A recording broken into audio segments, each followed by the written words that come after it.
estamos presentando un producto que es muy especial para nosotros, porque este informe y la síntesis que ustedes tienen es fruto de 10 años de vigilancia sostenida que viene haciendo el Grupo Propuesta Ciudadana a la generación, captura, distribución y uso de la renta extractiva, particularmente minera y de hidrocarburos en el Perú. Es fruto además de una revisión y evaluación de los 18 reportes que ha publicado el Grupo Propuesta Ciudadana, y es un balance que estamos haciendo de lo que para nosotros fue el boom de los recursos naturales entre el año 2004 y el año 2014.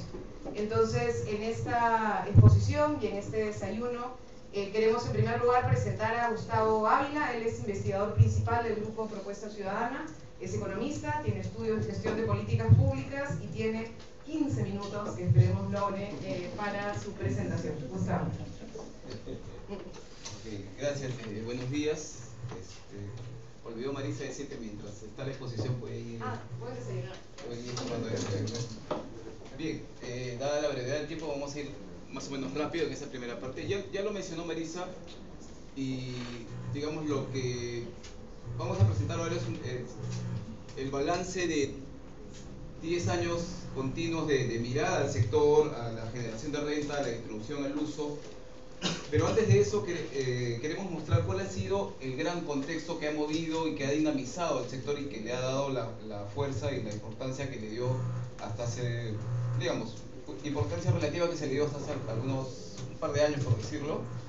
Y fue básicamente la figura que mostramos allí. Ustedes lo tienen también en el documento que se ha distribuido, pero esto es lo que generó expectativas en el sector. Como ven acá, desde el año 92 hasta el año 2003 e inicio de 2004, los precios de los minerales mantenían un promedio más o menos estable. Cuando uno mira hacia atrás, también, en la década de los 80 también estaba en ese nivel. Sin embargo, a partir de aquí, producto de una expansión del sector, perdón, de la economía internacional, básicamente de Asia y principalmente de China, los precios empezaron a subir, como pueden ver aquí. La línea roja es minerales, la línea azul es los hidrocarburos. El ciclo va desde el año 2004 hasta el 2014. No todo el ciclo ha sido similar ni constante, ha tenido muchas variaciones, sobre todo en el año 2008 cuando se dio la crisis financiera internacional. Sin embargo, estos precios volvieron a subir y eso generó, digamos, importante utilidad para las empresas, importante pago de impuestos, importante ingreso para los estados o para los países con dotación de recursos naturales, y eso generó, no solamente en el Perú, sino en otros países, que los gobiernos distribuyan esa renta. ¿Okay?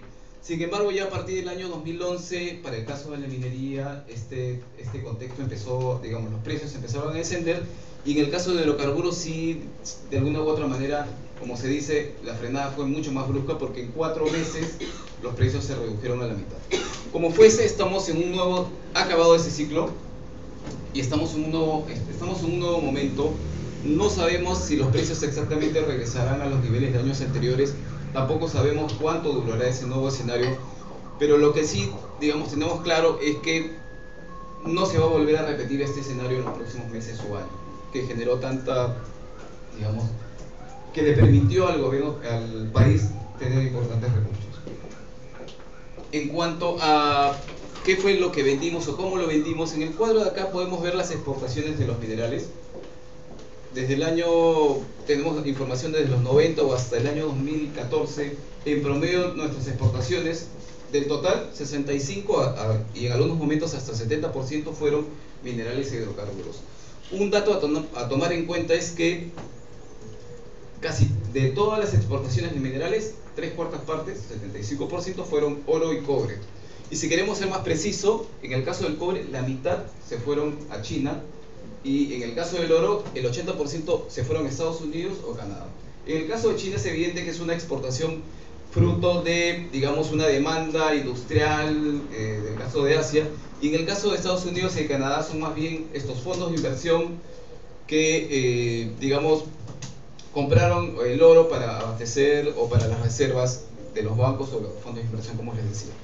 Como fuese, nuestras exportaciones están concentradas en minerales, pero cuando vemos el desagregado de los hacia dónde se han ido, están concentrados en pocos mercados o pocos países. sea, tuvimos mercado, tuvimos precio y eso generó importantes ingresos para el gobierno. Muy bien, ese es el gran contexto que les quería mencionar. Bueno, sí, está bien. Muy bien, ahora vamos a pasar a algunas ideas ya producto digamos, de la revisión que hemos hecho. ¿Qué nos dejó el boom? ¿O qué, digamos, qué grandes ideas o qué discusiones se generaron en torno a esos 10 años?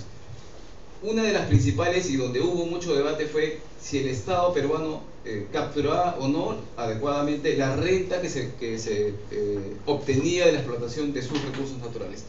Y como pueden ver acá, este es el valor de producción, es decir, el valor de los recursos mineros extraídos desde el año 2003 hasta el año 2014.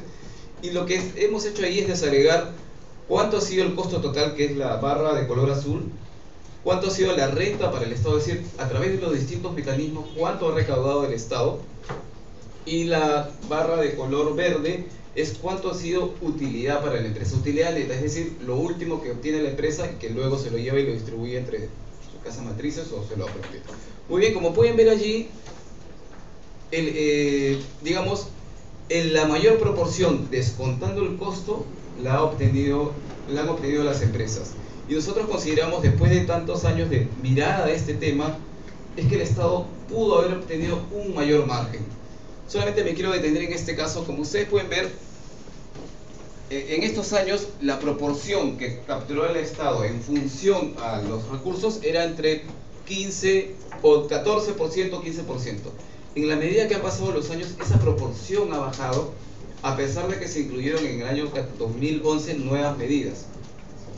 Y esto no es nuevo porque ya en el 2004-2005 estaba la discusión de las regalías mineras, que no se, digamos que en monto no se pudo capturar más porque las empresas gozaban de contratos de estabilidad jurídica. Luego en el año 2006 también hubo un debate sobre si el Estado podía capturar o no mayor renta, y no se generó mecanismo alguno, sino se llegó a un acuerdo entre las empresas y el Estado, donde se determinó este aporte voluntario, que en realidad no fueron ingresos para el Estado, sino más bien recursos que manejaron en la práctica las empresas de manera directa.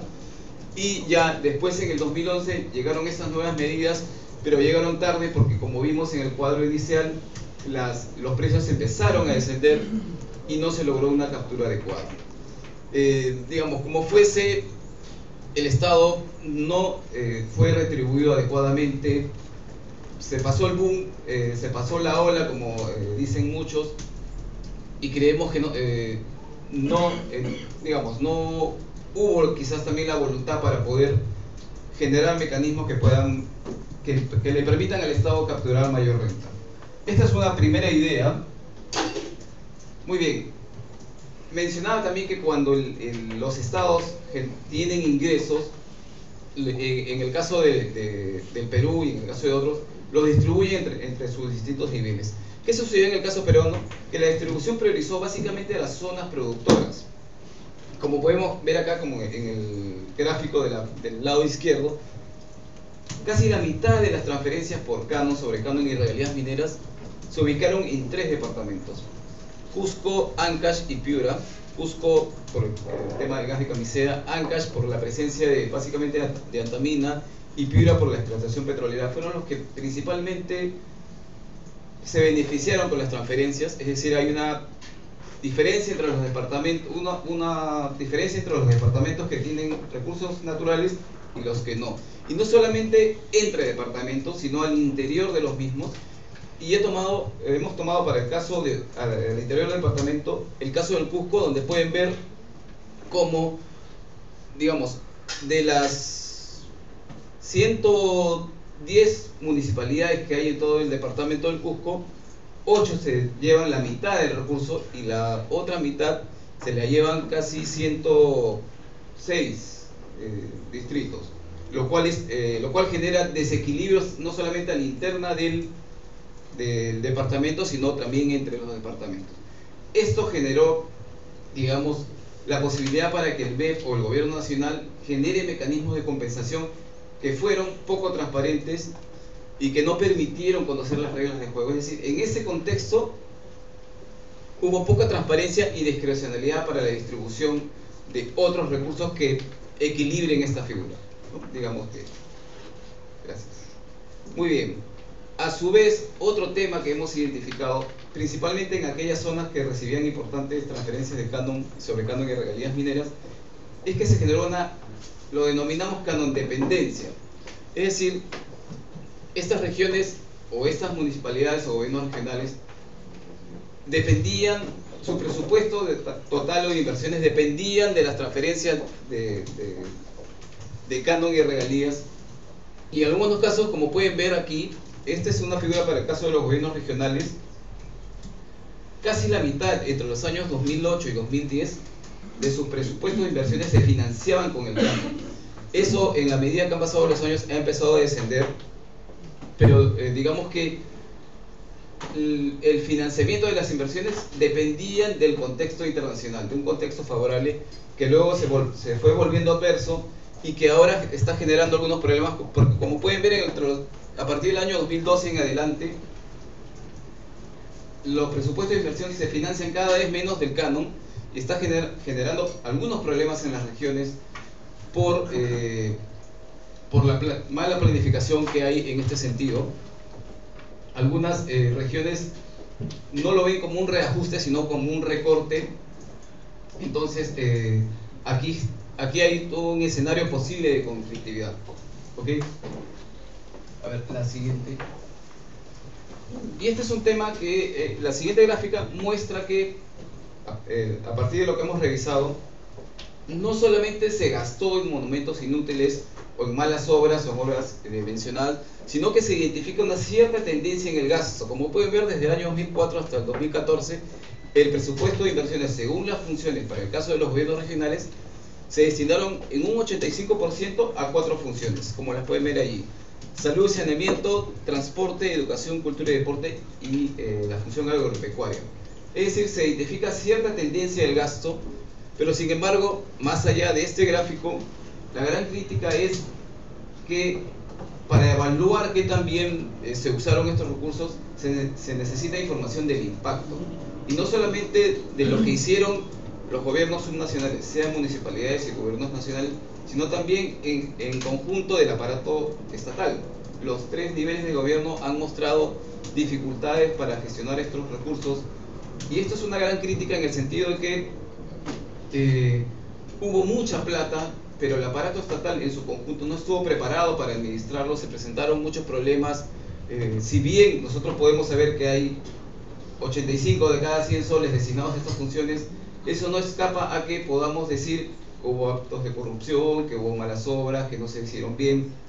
Entonces, y esto se explica en parte porque, digamos, la estructura que gestionó estos recursos fue una estructura heredada de años anteriores de los CETAR y que no estuvo preparada para, digamos, manejar esta cantidad de recursos que llegaron de alguna u otra manera aceleradas. Es decir, hasta el año 2003 los recursos de inversiones, y lo vamos a ver aquí, voy a adelantarme, hasta el año 2004, por ejemplo, los gobiernos regionales manejaban no más de 760 millones, pero con el pasar de los años, 10 años después, manejan 10 veces esos recursos. Y eso evidentemente se requiere toda una capacidad de reestructuración para manejar esos recursos, cosa que, digamos, no se realizó a la misma velocidad de las transferencias. Se transfirieron muchos recursos, pero faltó transferir capacidades, conocimiento, asistencia técnica y una reorganización de esta estructura capaz o con la capacidad de que gestione 10 veces esos recursos. Muy bien. Y otro tema es que, y un tema, antes de pasar a dar la palabra a Epifanio, es que se identificaron problemas de planificación. Es decir, por ejemplo, en el caso de los gobiernos, otra vez de los gobiernos regionales, pero también es una misma figura para las municipalidades, es que cuando manejaban sus presupuestos, por ejemplo, se planificaba para el año gastar 100 y al final manejaban presupuestos en algunos casos de hasta 3 veces más, lo cual generaba problemas de gestión a lo largo del año, y esto generó una crítica de que no sabían gastar estos recursos. Pero cuando uno mira cómo se han ejecutado esos recursos, y ahí quiero irme al gráfico que está a la derecha, la ejecución final sobre lo inicialmente planificado sobrepasaba largamente, digamos, esas cifras. pero cuando se daban las transferencias a lo largo del año, sean por los recursos del canon o por los recursos que también les transferían los ministerios, es evidente que esa cifra bajaba y ahí empezaba la crítica. Es decir, se les decía que ellos no sabían gastar, cuando en realidad hay todo un problema de planificación detrás que no se corrigió, y principalmente aquí la queja es hacia el Ministerio de Economía y Finanzas, que es el gran, digamos, en la práctica planificador, porque a través del presupuesto es que, digamos, se distribuyen los recursos, pero no se distribuyeron, como digo, las competencias y el conocimiento para gestionarlo. En general, uno podría decir que si bien hubo una inundación de recursos, estos se supieron en la práctica manejar, aunque todavía queda este tema del impacto, de que si finalmente todo esto tuvo sentido y todo si esto generó mejoras en los índices de desarrollo, tanto nacional como departamental. Yo quiero parar aquí para darle la voz a Epifanio para que dé las siguientes ideas. Buenos días, gracias. Una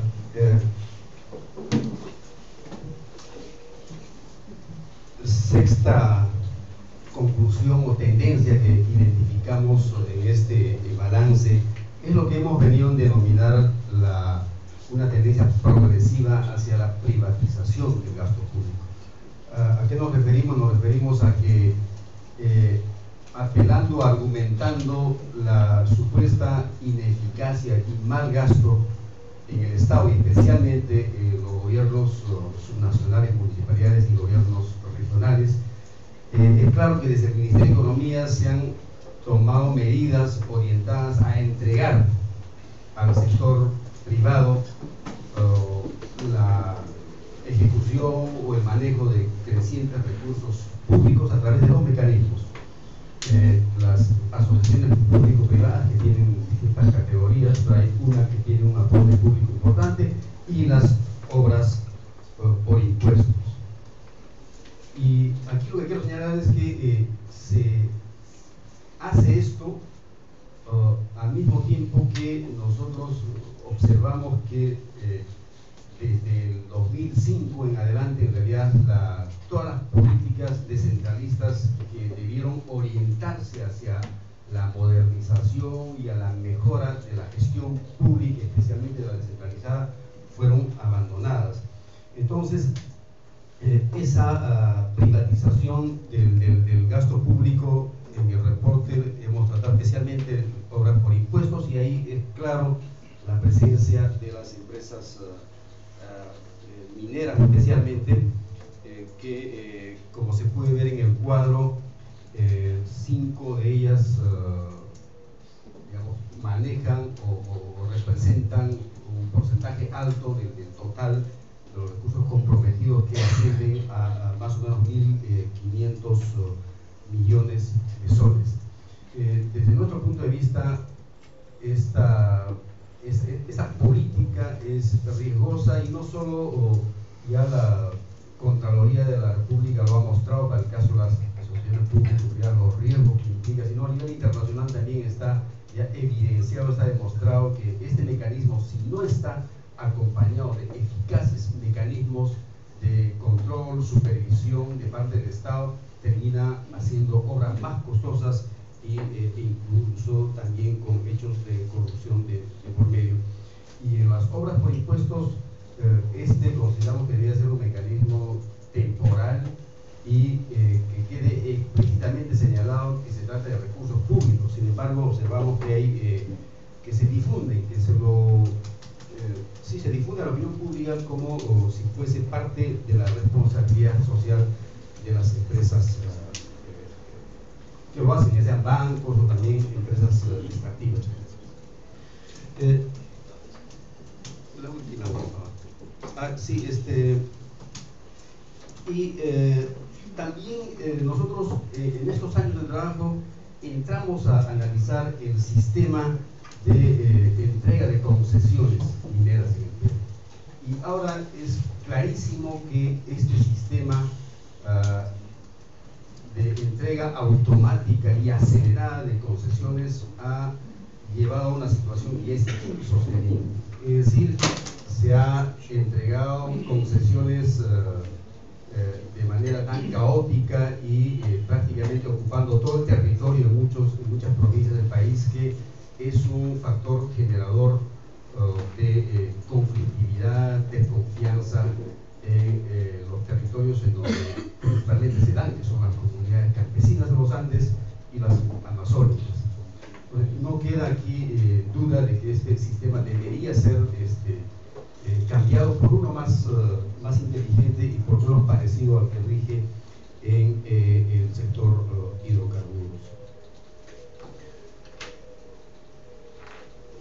Queremos terminar esta presentación esbozando algunas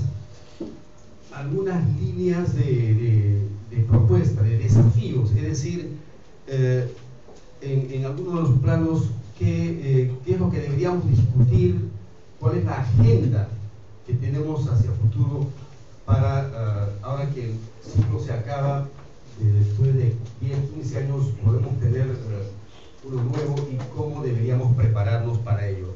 En primer lugar, creo que en el campo tributario es necesario optimizar la participación del Estado peruano en la renta extractiva. Digo esto porque, comparado tanto en minería y más aún en hidrocarburos, es claro que el Perú ha quedado atrás respecto a países como Colombia, Chile, en donde en minería capturaron una proporción mayor comparada con la nuestra, y en hidrocarburos ni qué decir. Y que esta optimización, creo yo, o creemos que debería estar enmarcada en una reforma más amplia, una reforma tributaria que nos lleve a nuestro país a tener una estructura tributaria más progresiva y no regresiva como la que tenemos ahora. Con las medidas de disminución del impuesto a la renta que se han tomado, en realidad vamos a terminar el ciclo de expansión de los minerales con una estructura tributaria más regresiva de la que teníamos cuando comenzamos. Entonces, es cierto que aquí hay un conjunto de medidas que hay que tomar: ampliación de base tributaria, formalización, etcétera, etcétera, pero deberíamos en el mediano largo plazo apuntar a tener una estructura tributaria más equitativa y progresiva, que contrasta con lo que hasta ahora se viene haciendo. En segundo lugar, mejorar la gestión de la renta. Y aquí también creo que la lección aprendida es que lo que hicimos en estos años claramente estuvo bastante equivocado. Esto de entregar dinero prioritariamente a los territorios productores ha dado los resultados que ha dado. Son heterogéneos, ciertamente. O sea, el peor caso es lo que ha ocurrido en Ancash, y hay casos que son más o menos interesantes, como el de Moquegua, Arequipa, diría, pero ese ha sido un error que debemos de corregir. Y hay pues estas propuestas que estuvieron en su momento, pero nunca se hicieron: la creación de fondos de estabilización, fondos de ahorro, inversión, que desde el nivel nacional estén orientados a financiar políticas, por ejemplo, de investigación en ciencia y tecnología, inversiones que contribuyan a la mejora de la competitividad y de la productividad, y por tanto que aporten a la diversificación productiva. Y todo ello tiene que estar, creemos nosotros, también enmarcado dentro de una reforma más amplia, que es la descentralización fiscal. El boom nos llevó a una ilusión de algunos años de que había descentralización presupuestal, mucho dinero en las regiones.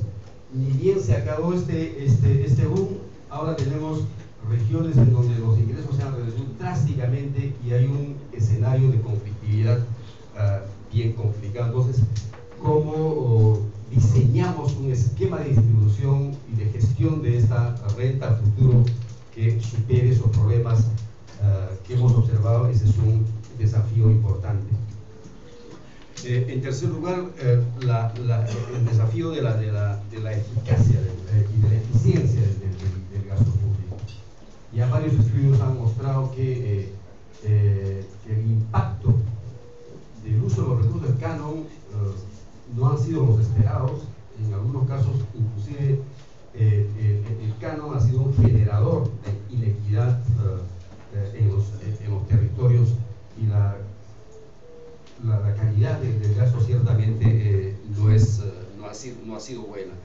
Ese es un desafío para lo cual modernización de la gestión pública, que tiene que ser en el marco de la descentralización o con descentralización, gestión con resultados, etcétera, etcétera, y se puede detallar más.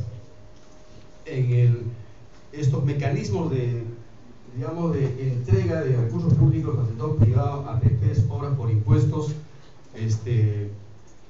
creemos que eso deben ser especialmente las obras por impuestos, mecanismos temporales, pero con una mayor transparencia, mayor fiscalización y control de los mismos.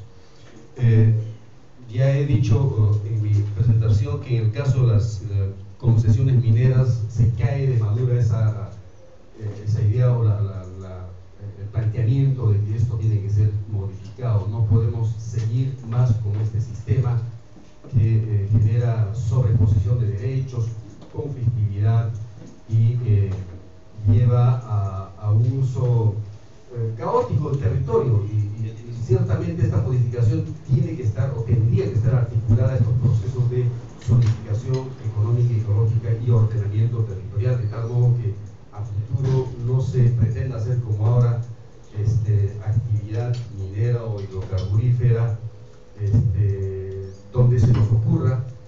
Tiene que haber un mínimo de planeamiento, de tal modo que se haga allí donde hay condiciones, allí donde hay condiciones ambientales y sociales para esta actividad. Y finalmente está el tema de las brechas de productividad y la diversificación productiva.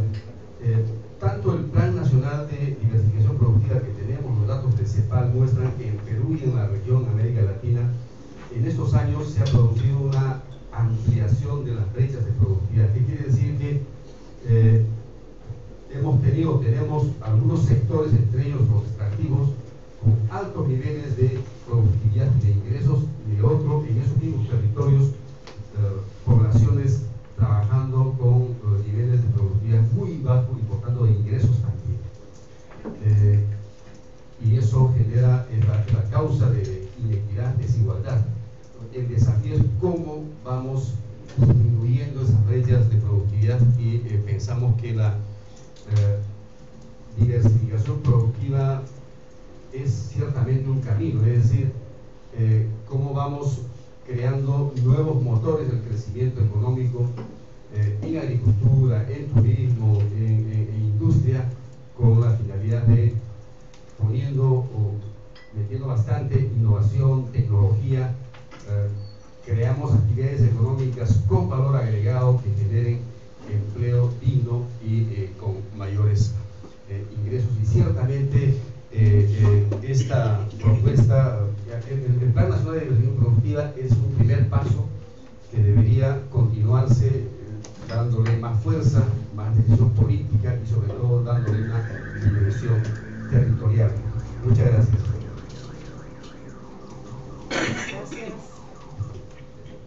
Gracias Epifanio y gracias a Gustavo.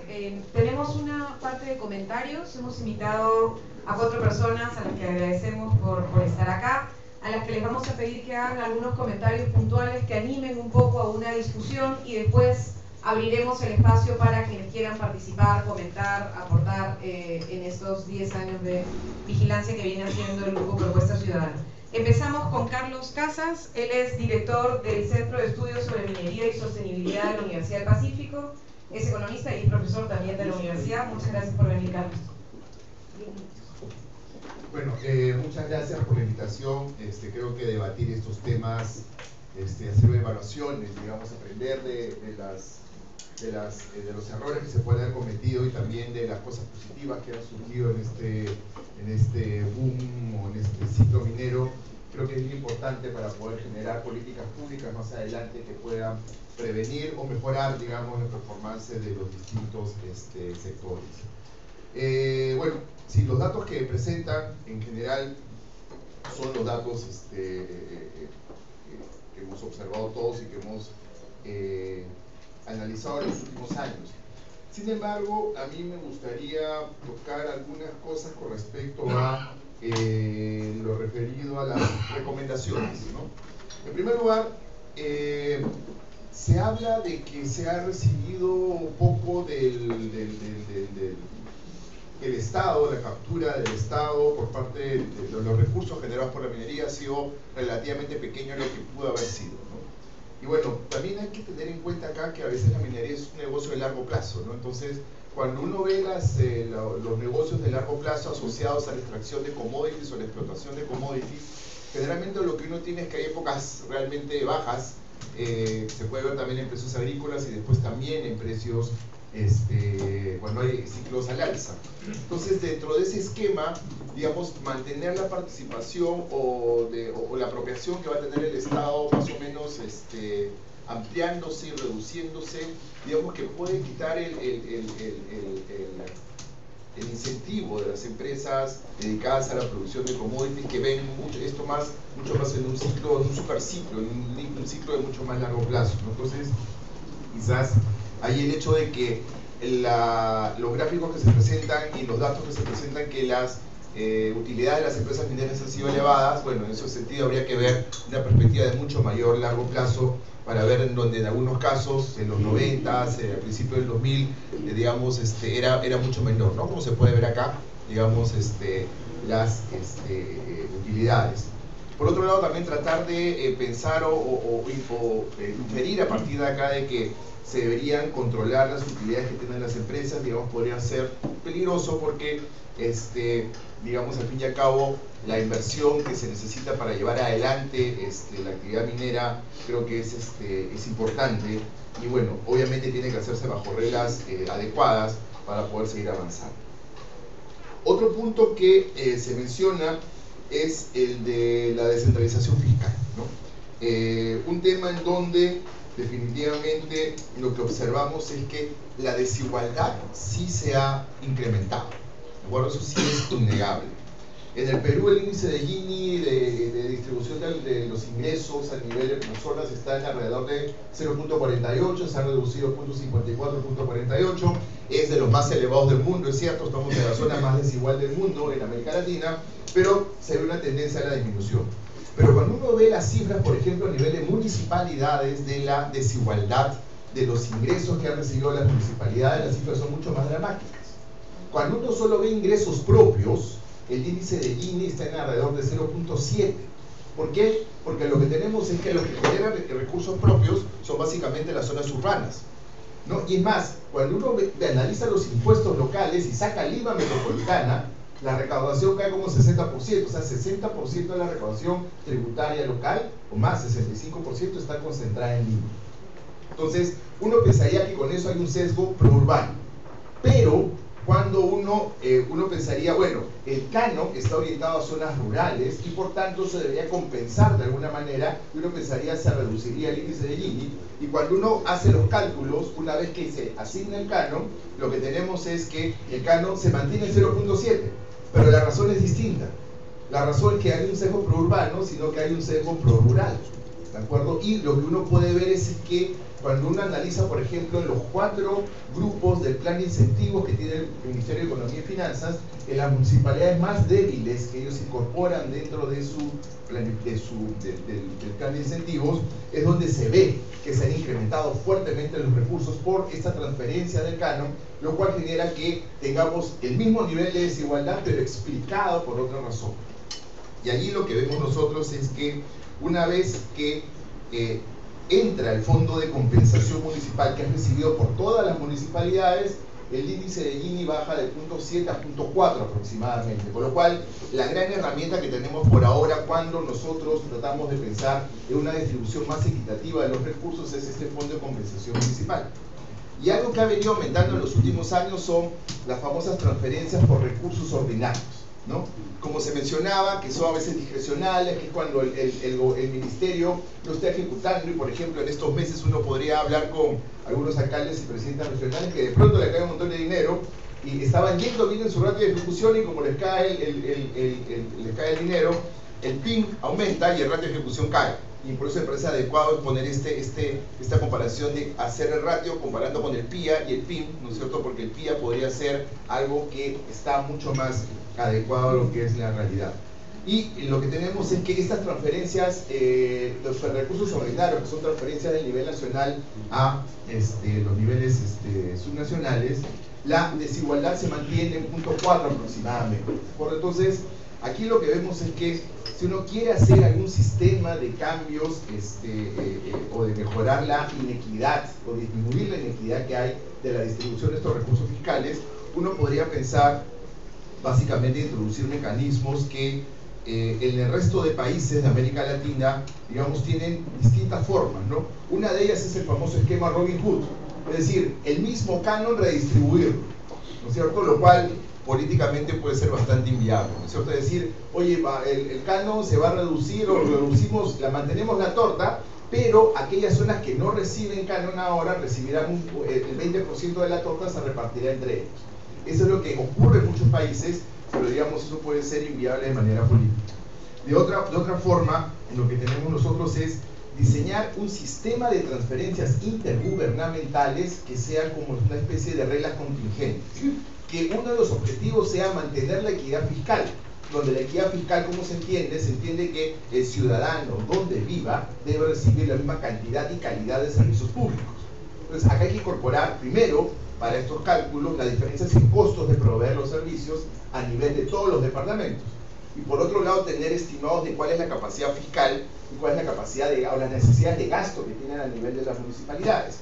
Lo que uno puede hacer, y algunos cálculos hemos hecho para un trabajo que estamos realizando ahora, es que, por ejemplo, si muchas municipalidades recaudaran lo que deberían recaudar en función de algunos indicadores, se podría generar no mucho de impuestos locales, alrededor de 150 millones de soles adicionales en un año. Pero cuando uno ve las municipalidades que están gastando por debajo de lo que deberían gastar, y acá las metodologías pueden ser distintas, más bien las necesidades de gasto son aproximadamente como de 1.500 millones de soles. Entonces ahí hay una brecha que cerrar, porque muchos dicen, no, hagamos que las municipalidades recauden lo que deberían recaudar y con eso ya estaríamos tranquilos. No, todavía habría una brecha por cerrar. Entonces, lo que uno prevé en el largo plazo es que van a seguir aumentando las transferencias por recursos ordinarios, ¿no es cierto? Estas que hace discrecionalmente el Ministerio de Economía y Finanzas, pero esto debido a que el canon viene reduciéndose y ahí, digamos, habría que tratar de introducir alguna regla que dé predictibilidad para ver cómo es que estos recursos se van a recibir. Y ahí se puede pensar en algunos criterios de hacerlo, por ejemplo, per cápita, ¿no es cierto? Y con hacerlo per cápita podría reducirse hemos hecho un ejercicio, haciéndolo per cápita podría reducirse la desigualdad. A nivel de los gobiernos regionales, definitivamente lo que tenemos es la desigualdad es menor. La desigualdad fiscal, a eso me refiero, la desigualdad fiscal es menor. Cuando uno ve recursos propios, que son muy pequeños, digamos, hay alguna desigualdad, pero que no es relevante.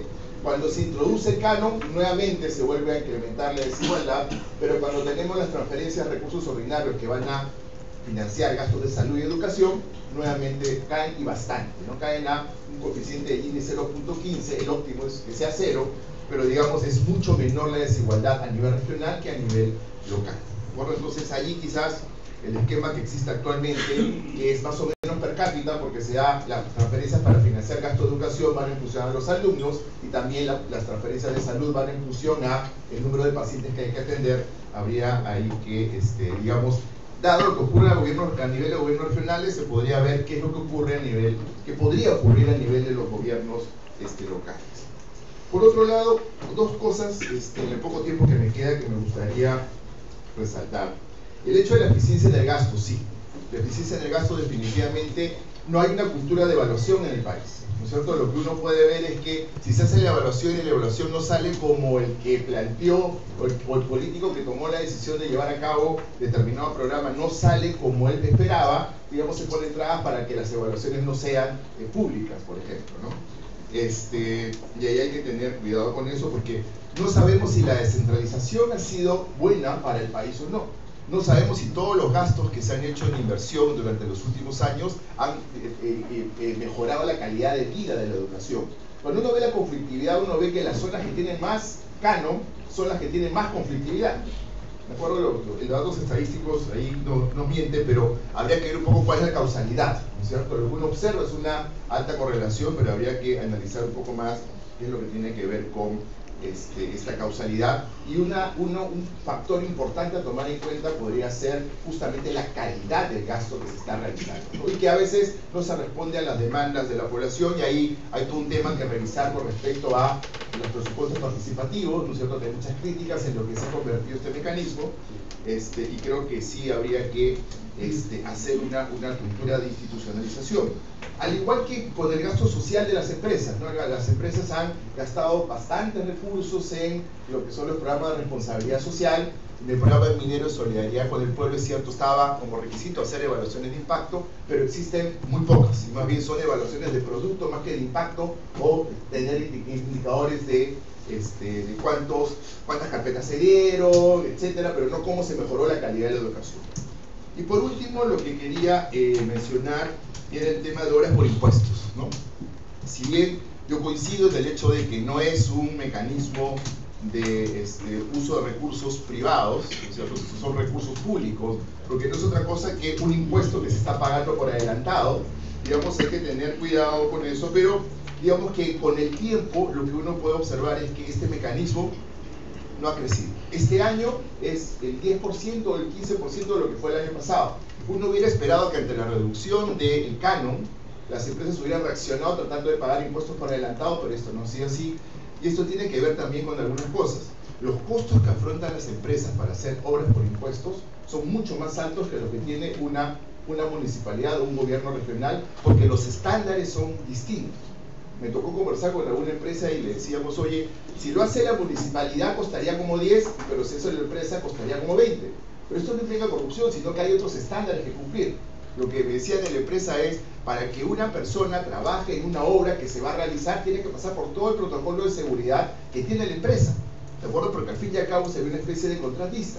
Por tanto, tiene que pasar por un examen médico, le tengo que pagar seguros, le tengo que pagar un montón de cosas, que la municipalidad no necesariamente hace eso en el mercado local de mano de obra. Entonces, eso creo yo que está funcionando como una especie de desincentivo para que no utilicen este mecanismo en las empresas, porque es muy poco lo que se está haciendo, ¿no? Yo creo que lo que ha ejecutado realmente, a pesar de que el gobierno está vendiendo de que se está avanzando en educación, en otros temas, digamos que ha quedado allí. Y sí comparto el hecho de que debería haber un mayor control, porque el potencial de generar una deuda fiscal importante es muy alto, ¿no? Cuando uno ve el techo que hay, son como 100.000 millones de soles que se podrían utilizar en obras por impuestos, y se ha utilizado poco, y eso podría hacer que la deuda crezca considerablemente. Gracias. Muchas gracias, Carlos. Ya sé que estamos en mitad para nuestro próximo estudio de obras por impuestos, justo tenemos que presentar. Ahora le toca a Carlos Monge. Él es jefe regional de Natural Resource Governance Institute, antropólogo e investigador asociado de DEFCO, así que muchas gracias por venir. Gracias. En realidad el cargo es director, pero como usted soy jefe. Bueno, mantengo que suena fuerte, sí, suena bien. Yo voy a dividir mis comentarios en dos partes. Primero es sobre el informe como tal, el reporte nacional 19. Y he escogido comenzar por eso porque creo que con Epifanio hicimos el primero, y desde ahí me ha tocado, he tenido la suerte de acompañar, digamos, los siguientes 18, incluyendo décimo, no sé cómo se dice, digamos, decimonoveno reporte. Entonces quería decir al respecto que lo que veo es hay una evolución, digamos, ¿no? Hay un componente clásico cuando uno mira los reportes del 1 a ¿no es cierto?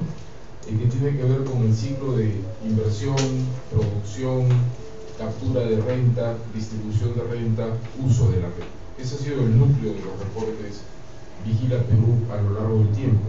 Y esto muy cruzado con el monitoreo de la descentralización, que era, digamos, ¿no?, la agenda original desde la cual se desarrolló esta aproximación al tema de las industrias extractivas.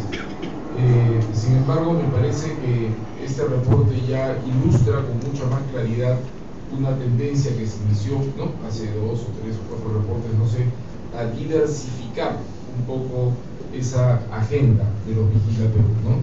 Entonces, yo noto en este reporte que tenemos una presentación mucho más completa del contexto, ¿no es cierto?, las medidas de política, las normas, lo que se ha hecho y no se ha hecho, digamos, ¿no?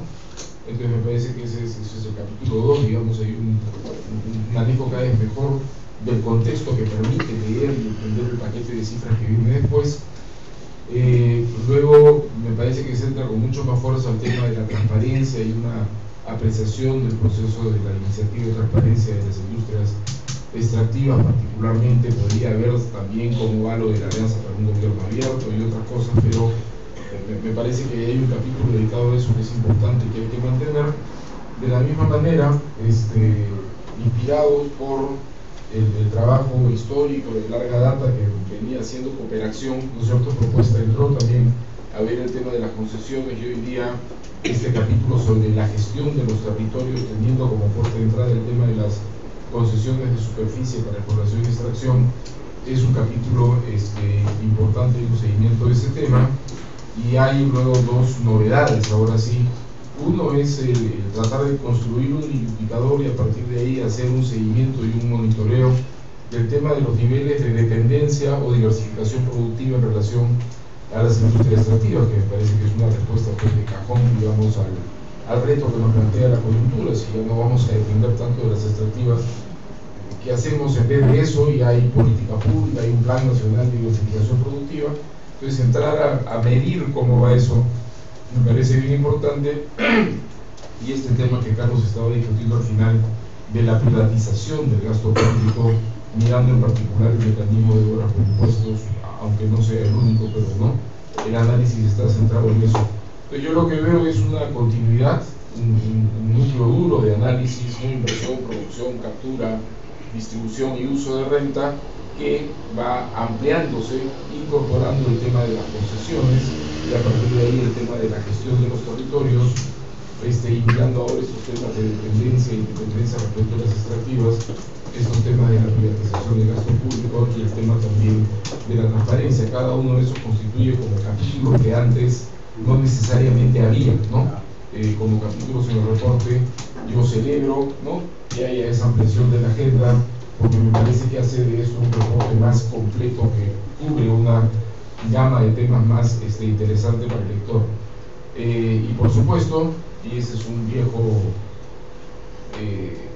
una relación que tenemos construida con Epifanio, a mí siempre me toca decir, todo está muy bien, pero le falta esto, y Eduardo entonces atrás salta y dice, pucha, ¿y quién va a financiar todo eso?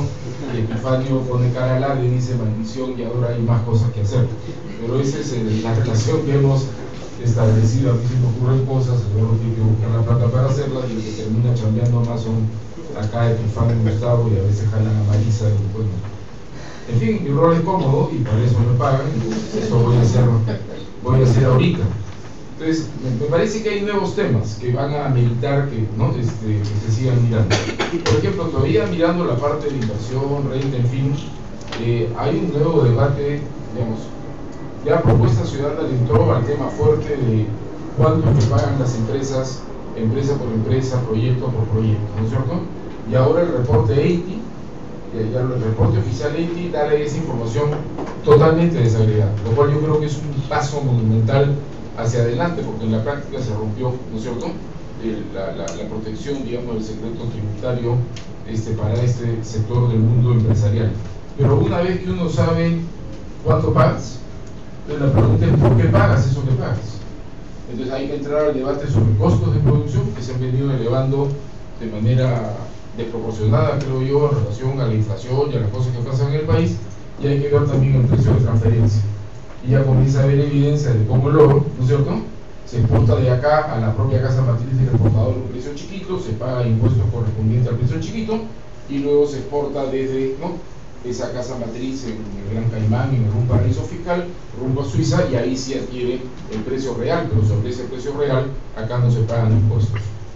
Entonces hay que, una vez que uno sabe cuánto se paga, hay que entrar a preguntarse y por qué se paga lo que se paga, en la búsqueda siempre de una captura justa de renta para el país. Entonces me parece que esto del price transfer y el beneficial ownership y estos términos en inglés deberían, ¿no?, entrar a ser parte de una constante ampliación de la agenda del monitoreo.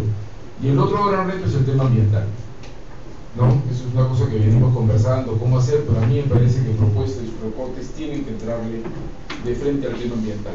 Entonces uno puede recuperar información sobre consumo, por ejemplo, consumo de energía, consumo de agua por la actividad extractiva, uno puede recuperar información sobre impactos, uno puede recuperar información sobre el uso de los instrumentos de gestión, ¿no? Estudios de impacto ambiental aprobados, reportes de la OEFA, monitoreo, sanciones, multas y todo este asunto. Algunas de las cosas que desde Convoca se han mirado también. Entonces, esa información está ahí flotando, cuestión creo yo de capturarla, organizarla y presentarla.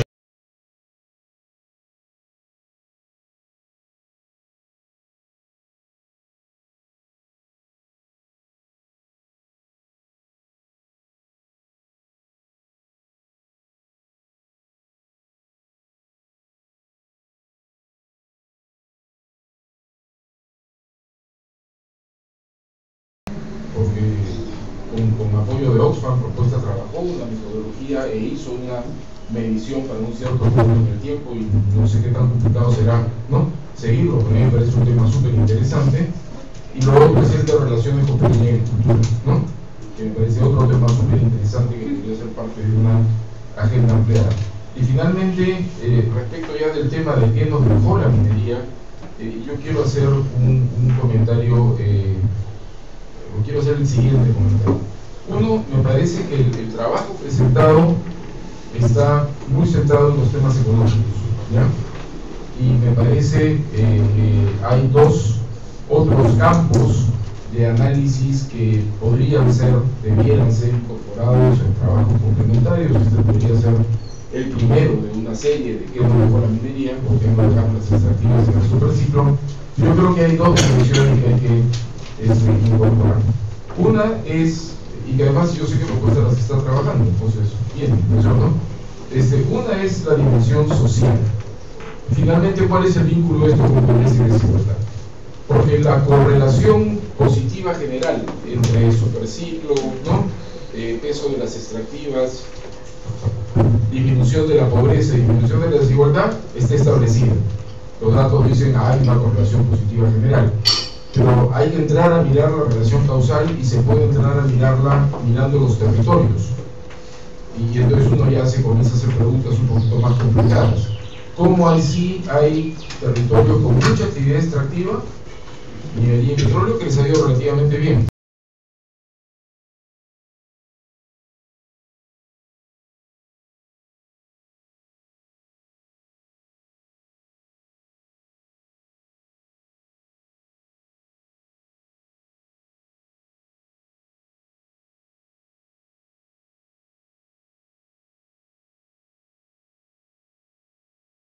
No es para nada evidente. Yo creo que es más rollo ideológico que algo con sustento empírico. Pero creo que eso hay que darle teoría y buscar las relaciones causales. Se puede mirar género, se puede mirar etnicidad, se puede mirar un montón de cosas. En Perú hay discusiones, hay trabajos iniciales que ya permiten analizar eso. Cosas de Bartolomé Casa, cosas de Mario Tello, hechos por el CIES, ¿no es cierto? Javier Arellano y varias otras cosas, pero darle vuelta a eso, consolidarlo y mirarlo y hacer de eso una especie de capítulo 2 de qué nos dejó la minería o el ciclo de las extractivas me parece importante. Y finalmente, un capítulo 3 creo que podría ser el balance más bien institucional, porque creo que una lectura, es que la hemos venido conversando con el equipo de Propuesta, es que la locomotora extractiva se cruzó con 3 procesos de reforma del Estado de largo aliento. Se cruzó, para comenzar, con el proceso de construcción de una institucionalidad ambiental fuerte. El salto de no tener nada a tener un CONAM, ¿no?, y de tener un CONAM a tener un ministerio, y el camino tendría que ser pues a un ministerio cada vez más fuerte. Yo siento que la locomotora extractiva se cruzó en el camino y ese proceso ha quedado golpeado, digamos, decirlo menos, ¿no es cierto? Y las últimas medidas típicas de carrera hacia el fondo, ¿no?, de competir a la mala por seguir siendo atractivos, incluyen un debilitamiento del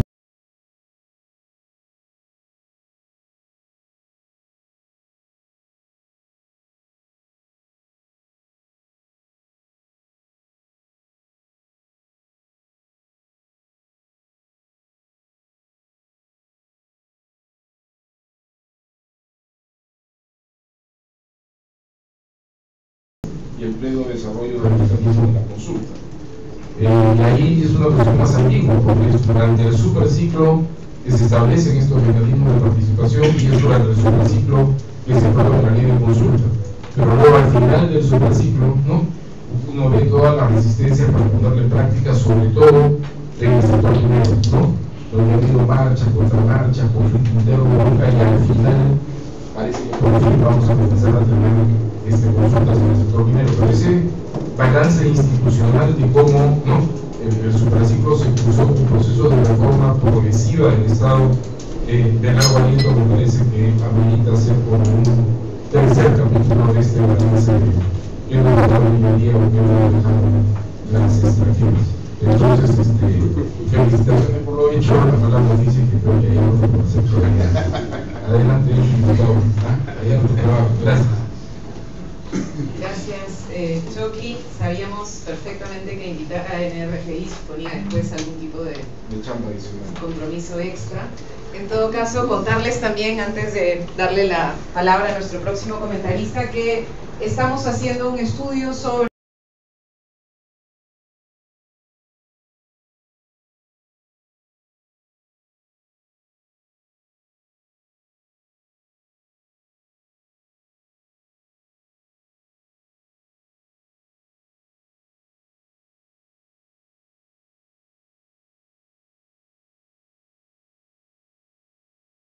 Él es catedrático de la Universidad Nacional Mayor de San Marcos, expresidente de Petroperú y también investigador de DESCO, así que Humberto, 10 minutos. Bienvenido. Gracias. Bueno, muchas gracias por la invitación.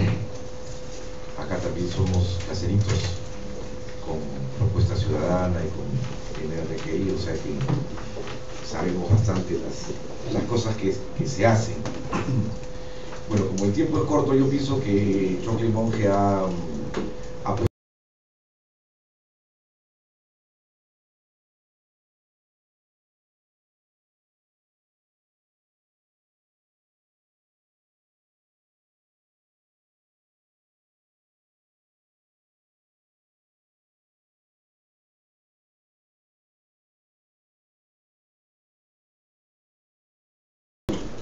O sea que comenzamos en exploración, incluso se podría decir que se comenzaría antes, ¿no?, en el proceso de elaboración de las leyes y de los contratos, hasta ver explotación, distribución y uso. Esa cadena de valor debiera llevar a un desarrollo sostenible,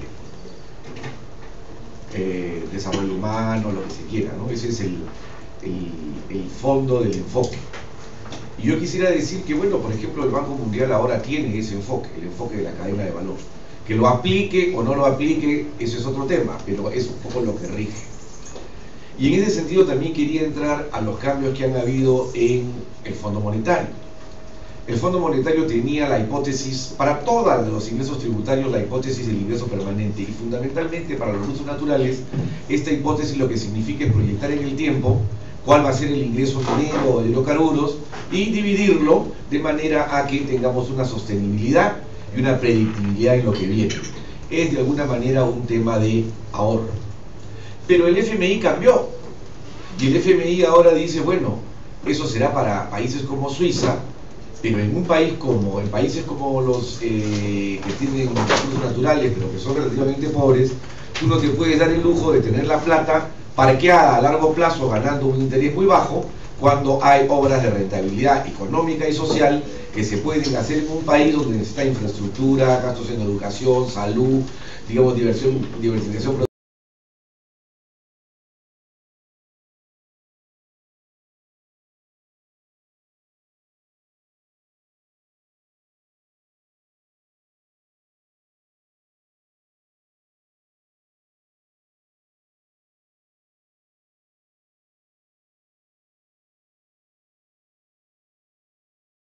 Bonificaciones cuando se licita, regalías, impuestos sobre la renta de las empresas, impuestos explícitos sobre las rentas y participación estatal. Tengo acá la ponencia, la puedo distribuir y,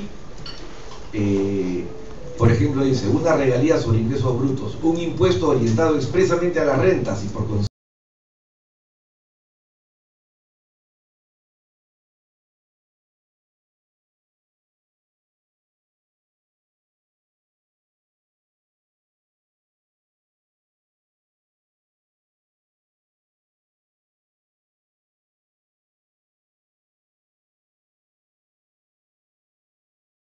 tiene que ver con la tasa de retorno de la empresa minera o petrolera. Por encima de una tasa de retorno, el Estado tiene derecho a cobrar una parte adicional con respecto a lo que decía Carlos sobre el tema de largo plazo. Por ejemplo, en el caso de Antamina en el año 2000,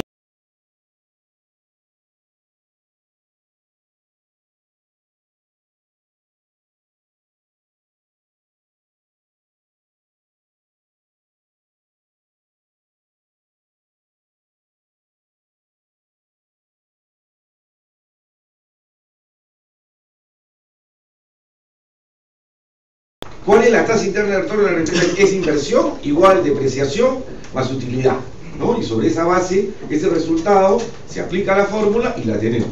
Bueno, yo estoy convencido de que todas las empresas mineras acá están por encima del 20%. Y esperan 15. ¿Cuánto esperan? 14, 13. Incluso ahora que la tasa de interés es bajísima, 13 es súper bueno. Y no es lo mismo decir